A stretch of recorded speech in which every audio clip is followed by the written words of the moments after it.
Okay, good morning, everybody. So I actually feel really good, stronger, powerful, even more so today because I got through,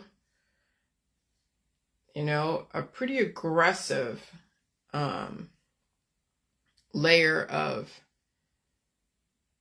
reflection.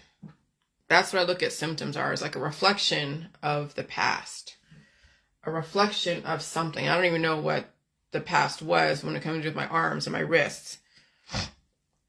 Because I remember a long time ago, back one of my first jobs was getting a wrist guard because I thought I had carpal tunnel because I was in a really bad, ergonomically bad position doing repetitive typing because I was developing spreadsheets using Excel. So anyways, so I feel really powerful today because I got through that pain without using a remedy, and I stayed home and stayed safe, whatever, and I did not do anything except sleep, release the demons, and eat, and take care of myself, and think about the world, of course. And so I woke up this morning, excuse me, I woke up this morning with a dream of people in my old high school class or junior high class. And there was such detail in the dream that even some of the nuances are like about a person, like what they do for a living today and where they live, and then what they were eating in the dream was all aligned. Like somebody works as a real estate agent in Hawaii, and they were in my dream, and I was eating something that they had at this party because I was at some kind of party, and it was made in Hawaii. Some of these foods were actually based in Hawaii, and I'm like, wow, that's some real detailed alignment in a dream that is like, I could still remember it and see it. And there was a person in my dream that said, oh, they hated me or something. They were looking at somebody else and they were telling somebody, oh, I hate that girl. And I heard them and I confronted them. And I'm saying, so you say you hate me, huh? You're saying you hate me, whatever. And I stood up to that situation. And so it was just like such an interesting dream and an interesting awakening just about the details of it. And then me standing up to those who just didn't like me for whatever reason. And I could say I don't blame them because I was different.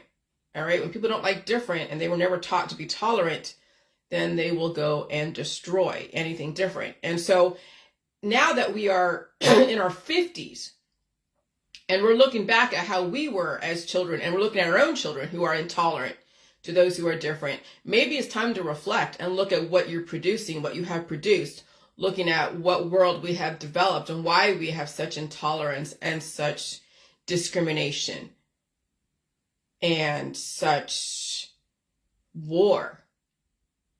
Okay? And so then I was thinking about children, and I was thinking about children because I was going through my news feed, and there are these old photos, old historic photos of kids that were like maybe 7 years old, 8 years old in the 1940s, and they were groomed for field labor. They were groomed for the coal mines. They had their farm reinstated for something else, and then they were put into suits and gone to school and learned and taught something different to push society forward. People are like sad faces because their farm was taken away. But I'll tell you, the system is trying to redirect society. That's what you have to understand. That's what I'm understanding now. That's what I'm understanding through my background as an orphan, being trained in all the things I was trained in, and not being groomed for anything specific, but was given all the background, like in arts, entertainment, in museums, cooking, cleaning. I understand with the 1950s household where you're like, okay, well, you can be a feminist and be an anti, 1950s, so you'd be a Democrat or a liberal. And then, of course, you're still going to look at what the people did back in the 1950s. They were cooking, they were cleaning, having babies, barefoot and pregnant. And then you had the that. If you had the feminist side of it, then you had the sexual revolution, you had the drug revolution, and you had all these things. So I had the access to so many different perspectives and so many different eras of art and entertainment, eras of political thought processes. And then I'm looking on my Facebook at a lady, her name was Olga. She's on my Facebook. I only have 1,000 friends, but she is a Ukrainian lady who lives in Switzerland. And she's an influencer.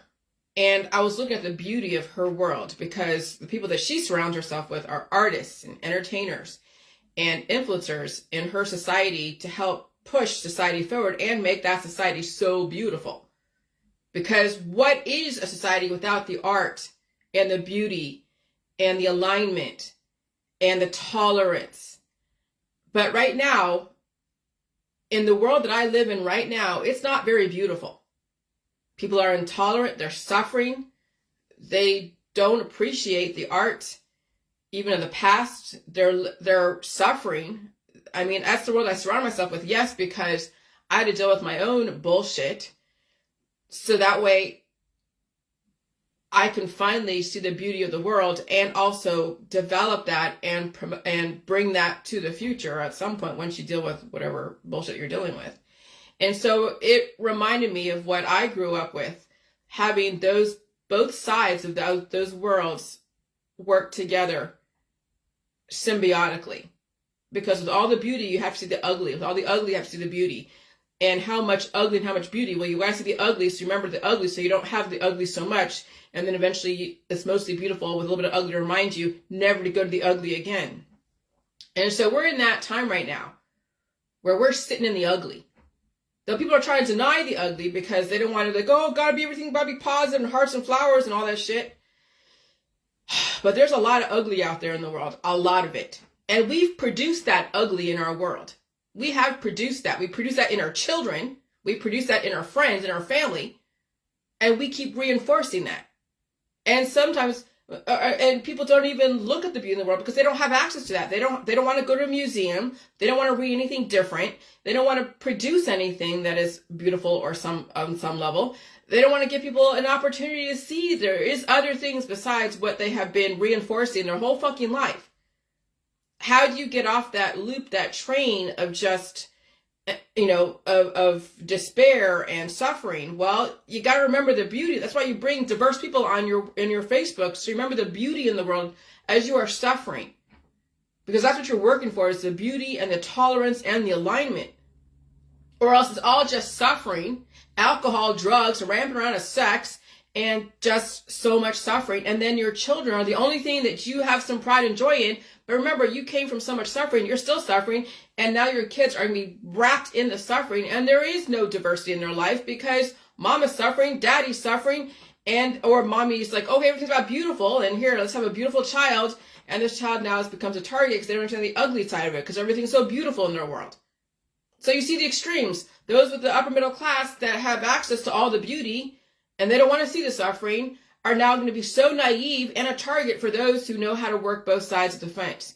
And so that's why I wrote this about, if you think there's a bunch of pedophiles in the government, why don't you go and look in your community? Do you know how many pedophiles are all over your community? Because in the conspiracy world, everyone's focusing on all the pedophiles and all the things that happened, what they think happened or have said or blamed on certain political parties. Well, every political party, every group that you target to say that it's like, oh yeah, they're all the pedophiles, you realize that you have a major segment of them in your family, in your community. People don't want to talk about that because they deny it because it's always somebody else's situation as far as pedophilia and sex offenders. But there's so many of them in your community, in your families, in your schools, in all of your Olympics and sports associations and political dogmas and religious organizations. When you're all like, oh, everything's all beautiful over here, and they don't want to look at the ugly because they can't even face their own ugly, then they make themselves a target, and then it's everybody else's fault over there. And so you're seeing that upper middle class, everything's beautiful, everything's great, naivete all over the place, and then the lower middle class or the lower class, or everything is suffering, ugly suffering, wanting to be like the upper middle class, but they haven't even faced their own suffering because they're trying to they're trying to be like something that they haven't even, That's what I'm saying. You have to understand both sides and balance both sides. And so that means that you look at your family, you look at your community, you look at the world that you are producing in your children, and realize you are actually the reason why we are dealing with this major fucking suffering and ugliness in our world. And so do you realize how prevalent sexual abuse is when it has to do with children? You don't even need your government to blame when we have produced sexual predators in our environment. It happens in families and in neighborhoods. Strangers grooming parents. You don't even need to blame the Republicans or the Democrats. It's in your community. Okay? So people are like, oh, targeting Trump, or they're targeting Clintons, or targeting whoever. Okay, you're seeing that both sides of the aisle have an issue with sex offending. Doesn't mean that these specific people have done it, but both sides, and even in the independents, have some kind of sex offenders somewhere. It's not just related to Democrats or Republicans or independents or religious or political or scientific. It's everywhere because of what we have done with fertility. We have taken it to an extreme. Okay? I mean, there's meiosis, sexual reproduction, and there's mitosis. The whole J world is about mitosis. It's about infertile and developing humans, so you have immortality. But if you don't want immortality, then you have so much fertility, but you're going to have so many different monsters who are so run by their hormones that they turn into not only victims, but also predators. And we're seeing that right now. And so you don't even need to blame the Republicans or the Democrats. It's in your community. I think now it's time for humans to take a look at what they are producing in this world, because when you live on fertility and altering your immune system with so many different drugs, guess what you're producing? All those herbal remedies and concoctions buck up your immune system. And then guess what? That alteration gets passed down to your offspring. And that's where fertility comes from. It's from alterations using all the different ivermectins, all the different herbal remedies, the cannabis, all the different concoctions, the prescription drugs, the surgeries. Alter your immune system and develop different handicaps in the cells because you had somebody cut into you and take out organs or put in an implant. Predators, that's what you're producing. When you keep trying to silence your children's immune systems and your own immune system, you get aggressive fertility and victims, and most of all, predators. And now you want your kids to be sexual all over Facebook, beckoning the predators? You want your young girls to be a target for all the predators out there? Are you effing kidding me? You want to turn your daughters into a wife and mother to be brutalized by some predator who looks good on paper? Oh yeah, I'm bringing this kid home from work. I'm bringing this kid home from college. You know how many predators are in college? Ted Bundy was one of them. Oh, and he was studied law. He was actually in politics. Are you effing kidding me? You want to turn your sons into some slave to some woman who will eat him alive? Are you effing kidding me? Let me tell you, the power of sexual urge is like a spell. And some people don't even know who they are when they're doing whatever they're doing. They're just acting on their hormones and programming. And so it's not like I'm making excuses. No, because we have been programmed. Some have been so heavily programmed just through the alterations of their immune system because of the drugs and the alcohol and the crazy sex and all the concoctions and the religious programming, the political programming, the science programming, and the images and the violence. Can you imagine the monsters we're creating in our society because of the lack of responsibility of that parent? And then the movies? Again, I was shocked to see Fast Times at Ridgemont High when it was uncensored. I'm like, holy crap. That was never shown on TV when I watched it. So when I watch Netflix, I'm just like, holy crap. Oh yeah, Netflix, I'll tell you, Netflix will show you everything that was censored on TV, but it was out there in the movie theaters for all of your peers. No wonder your peers have single mothers and completely sexualized to such a degree and extent because of Fast Times at Ridgemont High. Because of all those movies that were just so in your face, programming your children, programming you. And so, yeah, people have been heavily, heavily programmed. And those hormones come to surface when they see stuff. That's why you had someone like a Richard Ramirez, who was probably brutalized sexually and was shown images of the Vietnam War, what they did to the people in the Vietnam War. Okay, because we've had some pretty atrocious things happen during those times. And then you get the serial killers that totally disrespect women to such a point where they destroy them. Then you get the light disrespect of women, which is not really light, all over Facebook. Where men just completely objectify and make women down to be nothing but a whole, and that's it. An object. And that's not only in the upper class, that's also in the lower middle class as well. We as humans have done this to our children who turn into adults who don't understand their hormonal urges.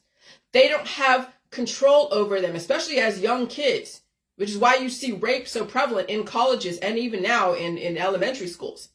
And when they're shown that that's wrong, that it's wrong to do that, they do the best to keep that under wraps. But I'll tell you, it's a fucking battle for some people. And so when they're shown that it's wrong, then people get crafty in getting what they want. That's why you get the strategic serial killers. That's where you get the manipulative men and women who have to get what they need and what they want in order to satisfy their urges, whatever they are. We did this to our kids. We treat women and men like sexual objects. We did this to our children. And now we have adults who are suffering astronomically. And now you have the gall to blame the fucking government. You bought your kids Playboy. You let them watch all the movies that are so suggestive. You allowed yourself to be tempted by the fucked up society that we live in. That's why these girls are victims and targets as well as boys, because we did this to our kids. We did this to our children. Religious people make it okay. They say get married and have a baby. And now you have credibility. The mother is still suffering. The father is suffering. The children are suffering. Even many religious people can be sex offenders. But nobody wants to talk about that. When is it going to end? When is it going to fucking end, humans? When you stop sexualizing everything.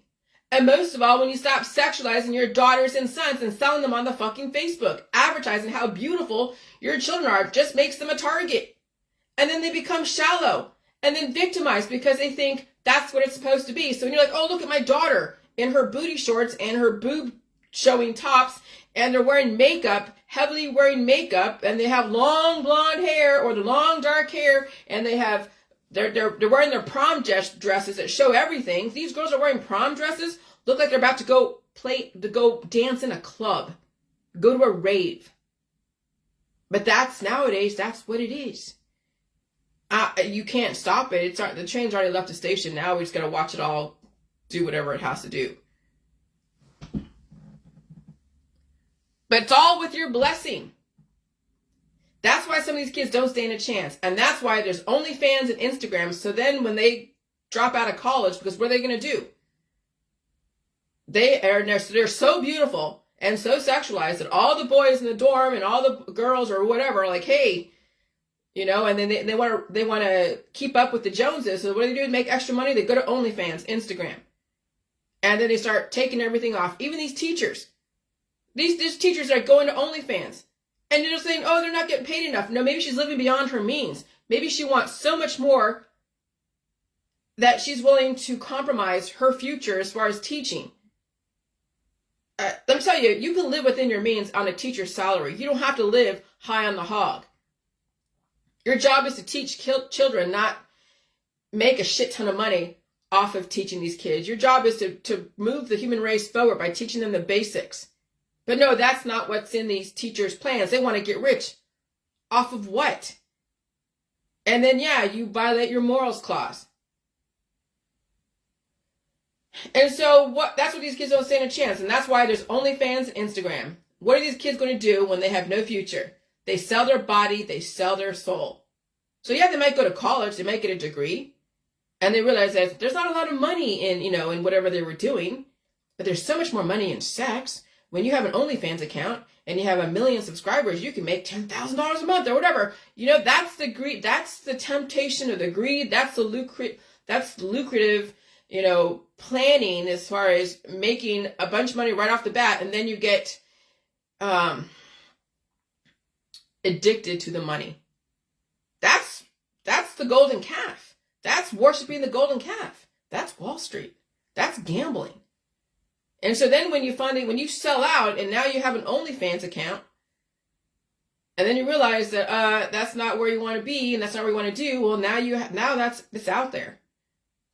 Somebody will leverage it. Once you start then trying to question the system for whatever reason, the system has your body parts. The system has your OnlyFans account. It is just a matter of when it needs to come out, when the time is right, if you are going to step outside the lines.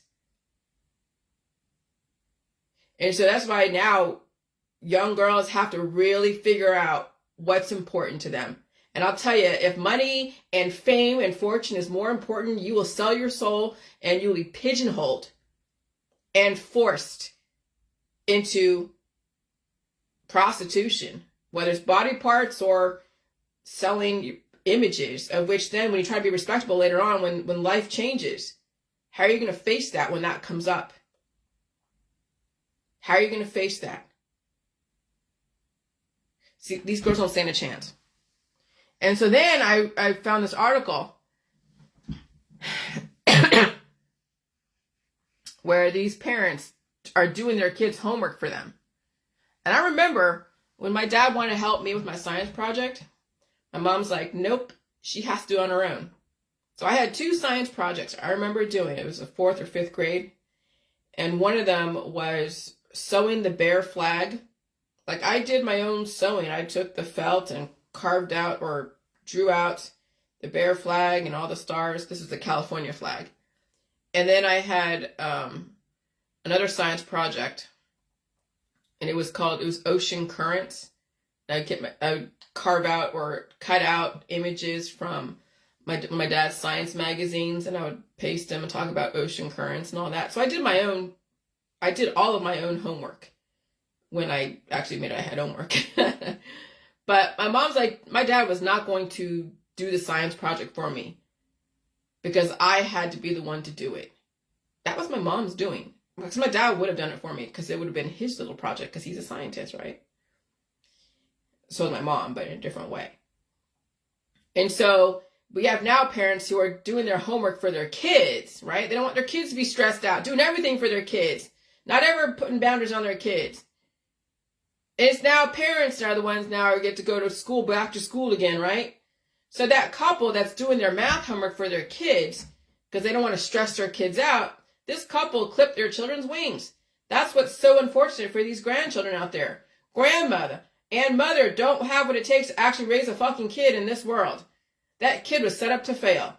Many children are set up to fail. And of course, all the antibiotics and surgeries also clip these children's wings.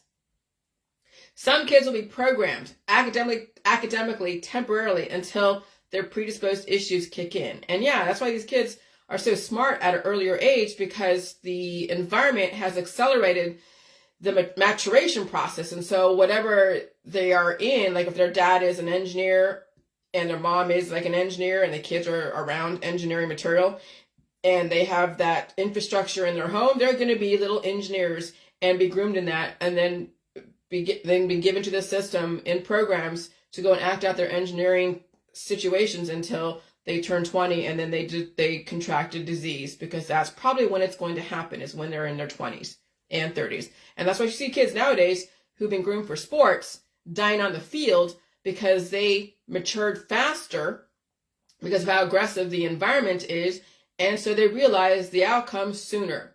That's what's in it for a lot of these kids. That's why Imhotep was so smart before he was 20. He became the first physician and architect and engineer and all that, all before he was 20. Why? Because there was a lot of energy and he was given that access and groomed for it. It wasn't like one day he just woke up and knew physician stuff and knew architecture. No, he was given the background, the basics, and then he developed the physician stuff. He developed even more so in the architecture. But he was given a foundation, just like these kids out there who were groomed in those specific areas, just like me. I had other issues going on. I wasn't groomed for anything specific, but I was given exposure to a lot of different things in the arts, in the sciences, in the literature, okay, in reading. Not so many movies during the time, because those movies were there to program kids to self-destruct and also be so sexualized. And so that's why the system wants to program your children, because look at the kind of parents out there, don't want to stress their kid out, afraid of food, completely intolerant to diversity. And even the parents is so stressed out about the world. They can't even handle the world they live in. They have to protect themselves from everything while simultaneously starving themselves because they think all food is poison. And grandma has a huge hand in it. And of course she doesn't give a shit because she's going to die anyways and take the whole family down with her. How many grandmas out there in the J world already said they're going to die someday? Already told their daughters and sons that all the food was poisoned, eat only organic. How many grandmas in the J world already set up their family to fail? You know who you are. How many of you are recommending your children and grandchildren natural remedies and herbal remedies and supplements? You know you fell off the J world wagon because you couldn't handle the pain. You couldn't handle the stress. You couldn't handle the change, and you were so desperate for your family to follow you over the cliff. And since they have no one else to listen to but you clipped their wings a long time ago. You're to blame. If you're going to blame anyone, blame the matriarchs and the patriarchs of all families. They set the tone. Because you already told your kids, don't listen to anyone but me. I'm their fucking God. That's what these parents have said. And so fine, be your God, but I hope you are the right kind of God, not the God of war, the God of love, or the God of whatever, because then you're going to set your kids up to be in war and be brutalized by those who you have allowed them to declare war on you, and then they declare war on somebody else, and that's the war that we're in right now. That's why the government wants your children. Since you don't care what the future is for them, it's all about intolerance and gallivanting. And so the system will program your kids at a very early age, take their resources, and then you'll feed them all the antibiotics and surgeries to keep them going, right? And of course, you won't stress your kids out because they won't have what it takes to deal with stress. You'll stress them out with academics if that's what their programming is. You'll stress them out in entertainment and sports if that's what the programming is, or modeling. And at least if you condition them to deal with stress and symptoms and teach them how to release those demons and feed them all food and help them get over all the fucking allergies without using antibiotics and actually give a shit and take the time instead of chasing your fucking dreams, they might actually stand a chance. Okay?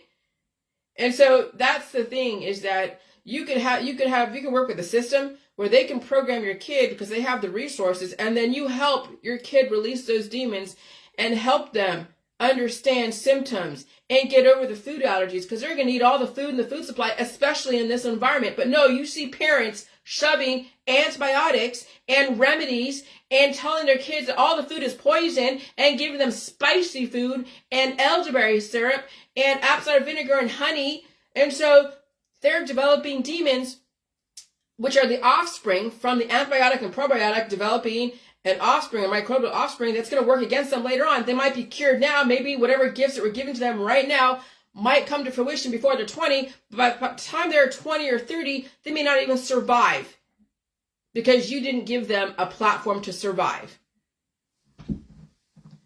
The program of the system could give them a future if you can give them a future, working hand in hand with the government. But if you can't even work together with your government, giving your kids half a chance, you will blame the government for destroying your kids when you never gave them a platform to begin with. Your kids never stood a chance because you were too afraid of everything. And that's why the future is about infertility. So you know about 2045, everyone's going to be infertile as far as the developing children. And so now it's you, parent, and are you going to survive the future? Are your kids going to survive the future? Or are they just going to have the resources taken from them at an early age? Because you see these kids are doing very well in school at 5, 6, 7, 8. Oh yeah, it's not even just CRISPR gene editing. I mean, that's one way. But now with how accelerated this environment is, and maybe the parents did okay in school. Maybe they got a high school diploma. Maybe they have, associates or bachelors. But now these kids are maturing faster. Doesn't mean that they're going to realize their potential, or they'll realize their potential maybe faster, but they won't survive. They won't survive beyond a certain point relative to your programming and what kind of predisposed issues they have in their body, in their mind, in their spirit. And so, yeah, okay, that's great. Your kid's doing great right now at 5, 6, and 7, and 8, and 10. What's going to happen when they're 20 and 30? Have you even thought about that, mom and dad? Or are you riding high on the hog with their early accomplishments. But what happens when they're 20? What happens when they're 30? Are they going to survive the programming? That's what you have to realize. People don't get that. And so the future is not enslaving your fellow man to work 40 hours a week. So this is Jamie Dimon saying in the future, we're going to have 3.5 hours or 3.5 days to work, 8 hours a day, I'm assuming. And the rest will be artificial intelligence. I think that's great. But obviously you have to be intelligent enough to survive the future and the present and also the past to get to be a part of that type of world. You'll be around equals who are highly intelligent, highly tolerant, extremely advanced, technically capable, intellectually capable.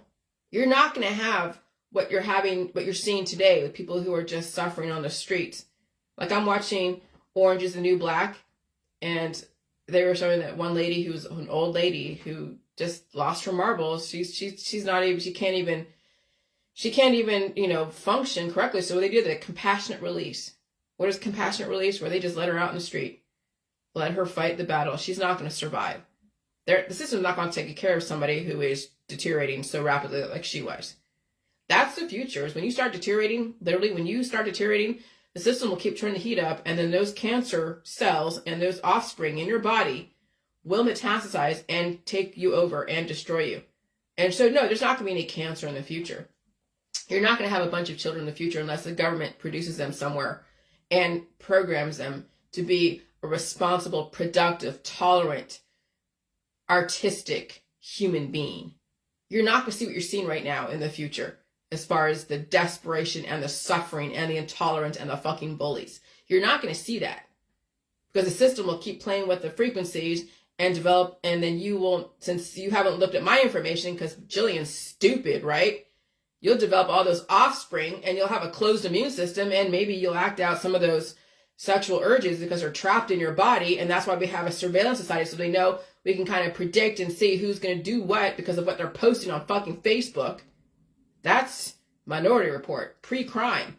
Oh, you can see now what people's backgrounds are just by what they post on Facebook. The intolerance, everything is sexual, or they objectify women. Oh, you see it now. You'll see what people are dealing with right now. They're trying to keep that shit under wraps, but so it gets channeled through Facebook and Facebook Reels and their posts on Facebook.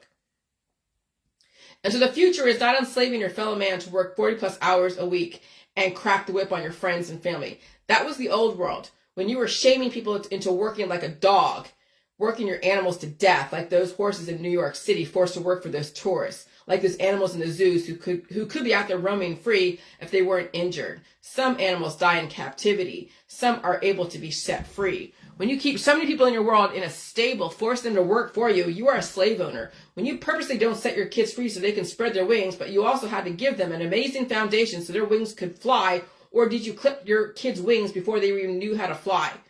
We are entering into freedom. Many people have not earned their freedom. They don't even know what to do with the life they have. And so that picture, Oklahoma, 1939, the caption, children of agricultural day labor who were picking up potatoes. The father, an oil field worker, had deserted the family. The shack was near Vian, Oklahoma. And then the source was Farm Security Administration. And so probably why the system needs to program the children to become amazing adults in the future when all the conditions are right. Question you need to ask yourself, what are you programming your children for, and what are you programming your children to do? And in the future, becoming a wife and a mother may not be in people's cards. And it might be, and then they get brutalized that way and destroyed.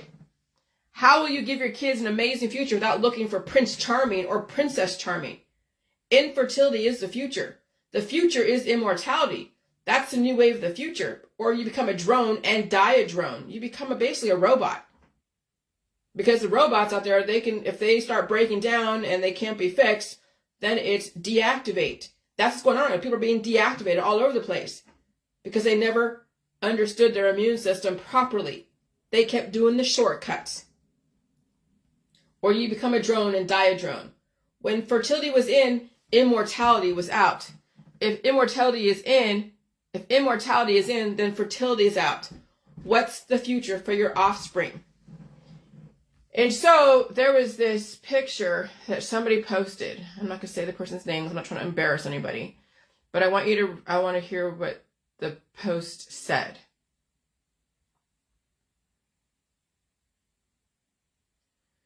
It said, there will come a time when the rich own all the media, and it will be impossible for the public to make an informed opinion. Albert Einstein, 1949.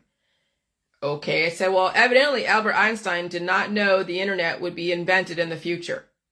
Okay, so just because all the rich own everything, whatever the hell that means, doesn't mean that you can't go and look at everybody's thought process. You have Facebook, you have Facebook Reels, you have the internet, you have websites, and you also have mainstream media, and you also have alternative mainstream media, and everyone's thought process. Now, ignorance is a fucking choice at this point, okay? So today, ignorance is a choice, as well as listening to one thought process or 1,000 of them at your disposal.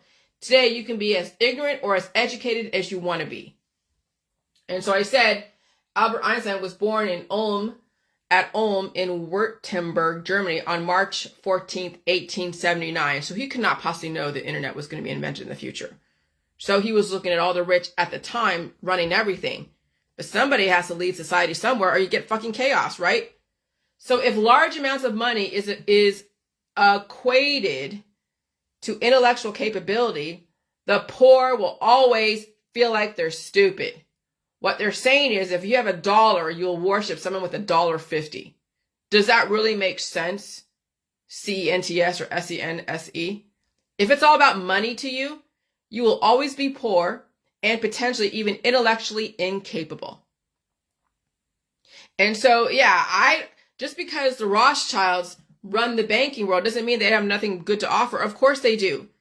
They start out one way, and then now it's turned into, then now, do you have what it takes to contribute to society? Yes, you can make money out of thin air. And if you want to loan somebody money at whatever rate based upon their liabilities and their assets, then if a person who is relatively young, intellectually capable, and they have a great idea, they have a business model, they have an intention and a purpose and an outcome that they want, and it's doable, and they list everything out, then yes, you can have somebody like JP Morgan give you a certain amount of money up front to realize your dreams. And then they realize that it is a marketing plan that is workable, it can be sold to the masses, and they will recoup the resources that were given, plus then any interest on top of that. Because you borrow money at a specific interest rate. And then you pay off that loan, and now we have a new invention. But it can take somebody in authority to develop that, because then you get people developing money out of nothing, then the money doesn't have any value. But what's the value? It's what you can contribute to society, what you can give to society, what you can develop for society. But we have some people who are out there who just think they're entitled, who just want to take everything because they're entitled. Then you devalue money and you devalue people, and then your children don't have, a respect for currency or respect for earning their way into this world, and they are all entitled and just taking and taking and taking. Well, the system's saying, nope, we have to put a kibosh on that. And so, yeah, I gotta pee. Hold on.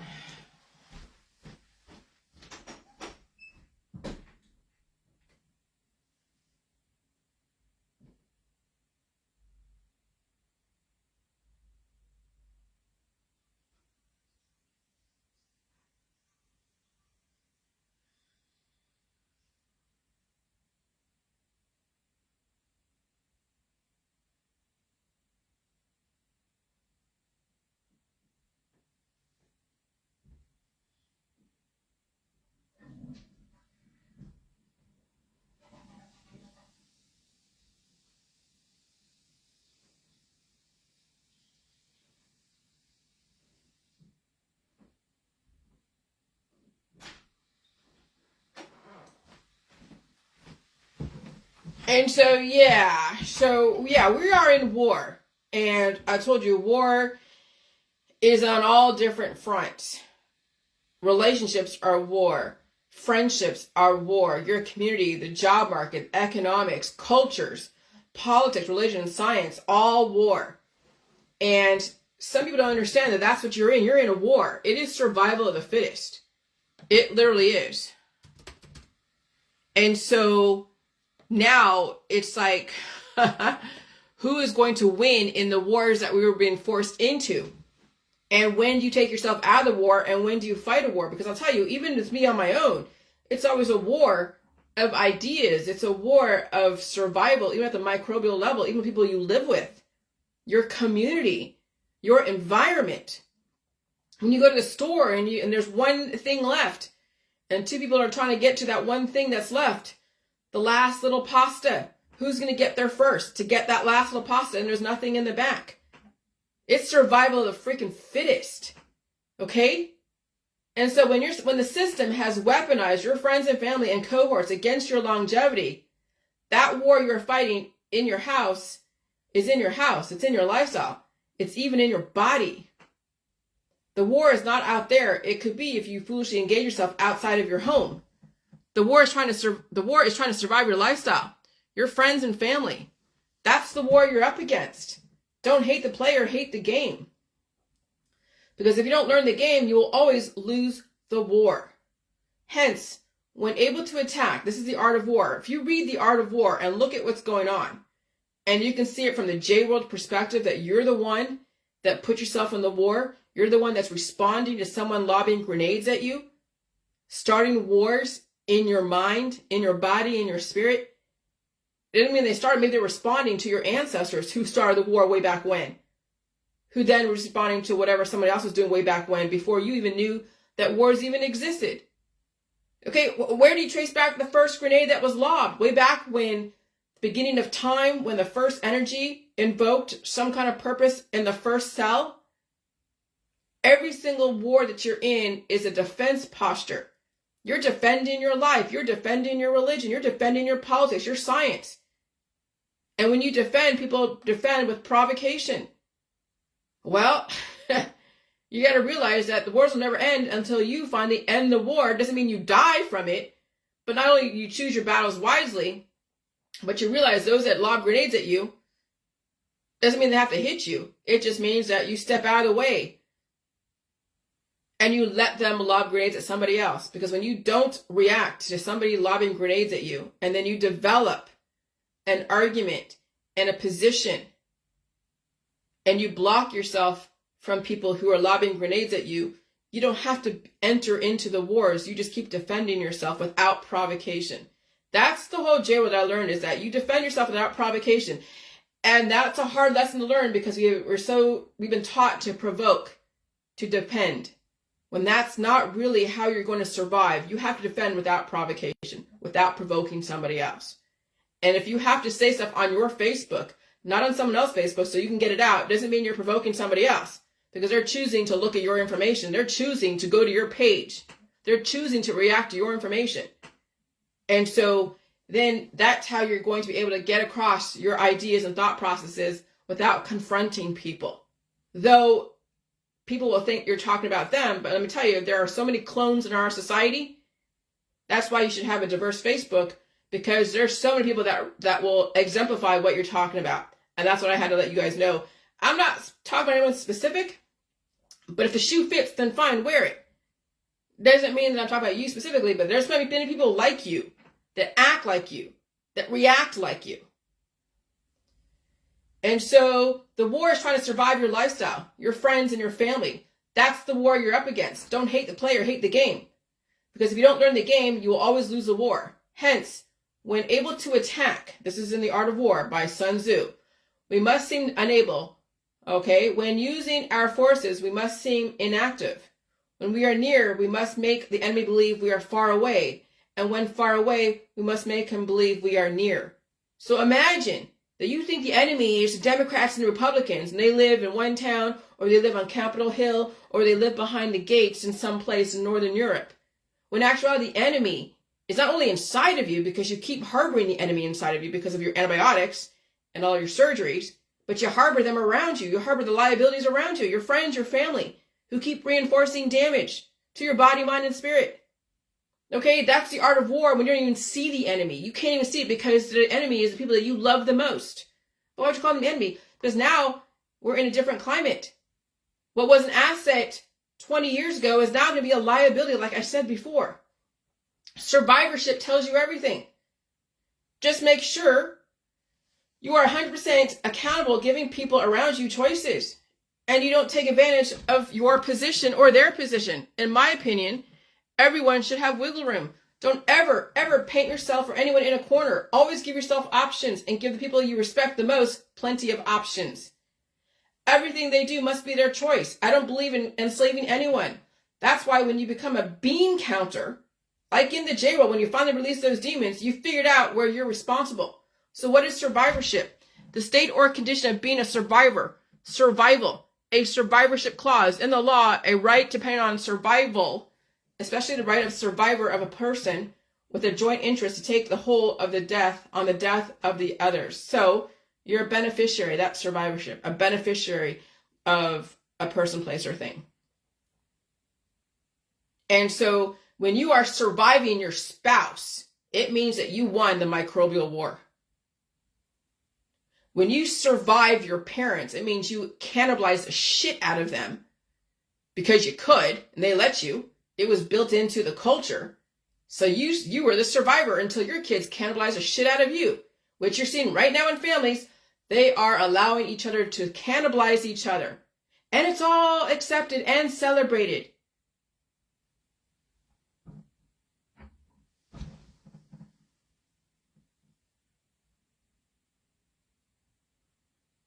So I said that already. The future is not. Did I say that? Yeah. Okay. I said that twice. And so the moral of the story here is defend yourself without provocation. And so that's why I stay on my Facebook. I don't run groups. I don't go on anyone else's page and tell them that they're wrong or stalk them, like trolling them. People who troll defend themselves with provocation. They lobbed the first grenade relative to that situation. They started a war. And it's up to you to either engage and take the resources or engage and get cannibalized by those lobbing grenades at you. And so war is all about defending your position even if you do not witness the first provocation. Many of your children are not prepared to fight the war inside of their bodies, which is why I say parents must find a way to save themselves if possible. The war is brutal. And the groundwork of warriors against your internal body, mind, and spirit was developed more than 6,000 years ago from your ancestors. If you believe you should die someday or feel the need to take away your internal pain and suffering and take away the pain and suffering of others, you already lost the war. Remember that. The war starts in your mind and in your beliefs, manifesting into lifestyle and cultures and politics, religion, and science dogmas. And so we are in the age of lessons. All right? And all of us are being taught a lesson. And so when you are defending your position, it's not about taking from somebody else. When you are defending your place on this earth, it's not about stealing or taking energy from somebody else or enslaving them or manipulating them into giving up their resources for you. When you defend your position, you also give other people the chances to defend their own position and still stay alive. But that's not what happens. People defend their position by cannibalizing somebody else. Literally. And so we are in the age of lessons. All of us are being taught a lesson. And I mean all of us. We have choices now. And we did not have them before. And now we have. And now we do. Our parents and loved ones who have died in the prior battles, whatever they are teaching us lessons. If we can open our eyes and learn from the lessons. I'm sorry if my info offends many of you. And I know it does. People are like, oh, I didn't know Joan was thinking that way. People think that I'm just stupid now because they had somebody die in their world. And now I'm saying, hey, you're the one that caused them to die. Well, in many realities, yes. You never gave them another choice. You said, hey, go take oncology. Go do this. Take this herb and extract. Do this cannabis. Take away this food because this food's poison or whatever. Yes, you have a hand in the people that you are around the most. You have a hand in their death. And, and here's the thing. When you give people choices, okay. But when you don't give them the choices, when you don't give them the choices of the information, yes, you have a hand in their death because they never had the chance to make a choice. All right? So, at some point, it is responsibility of the person, the individual, to make the choices for them, but you have to give them the options. How many people out there with dying mothers and fathers and grandmothers and sisters and brothers and aunts and uncles, whatever, refuse to give them an option other than what somebody has recommended them in the mainstream? How many have refused to even give people any option and refuse to support them in those options because it's too hard for them? For the person who is being asked to support them in an alternative option. We make choices for other people because we refuse to help them make the choices for them. We refuse to support them. I'm telling you, if my husband decided that he wants to do the J road and cut down his hours and release the demons and do whatever, I would support him in that. I would find a way. But he would have to let go of a lot of the extras so he could stay home, and we would have to make a whole bunch of money so he could actually survive, and I would be there for him during those times. Fuck yeah, I would support him in whatever choices he makes. Have people out there who are going to be the surviving spouses and surviving next of kin will not support those that want to save themselves because it's too fucking hard for them. They don't want to let go of their lifestyle. They want the inheritance. So yeah, you actually have a hand in the destruction of your own family because you haven't set your life up to help them survive with a different choice. That's the world that you live in. So I'm sorry if my information offends many of you because you had a hand in the person's demise. I just hope you all survive your beliefs. Honor all the opponents in your world. They are the lessons. All right? And so I defend without provocation. That's why I stay on my Facebook. There's nothing I can do. If my shit offends you, get off my fucking Facebook. If people have, I got one person to defend me. That's fine. I don't know who it is. It doesn't even matter. But now you're being given choices. You're being given so many choices. And there's so much information on the internet, on Facebook, YouTube, websites. Ignorance now is a fucking choice. Ignorance is a choice. And there isn't just one right way of doing things. There isn't one person or place or thing or element to blame. But you're going to have to do the work to understand what it takes.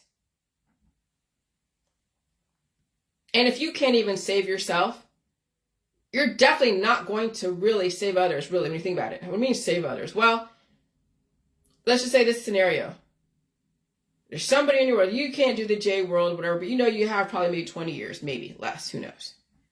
But somebody else who might be kind of bad off, but not totally bad off, and you're in the position to support them during the process of releasing the demons and buying food. Because I'll tell you, when you feel your hands and your arms are so sore like I did, where I couldn't even barely pick up my phone, I couldn't barely pick up anything, I was just so painful, and it was only for a day, but imagine someone going through that for like a week or 2 weeks or a month.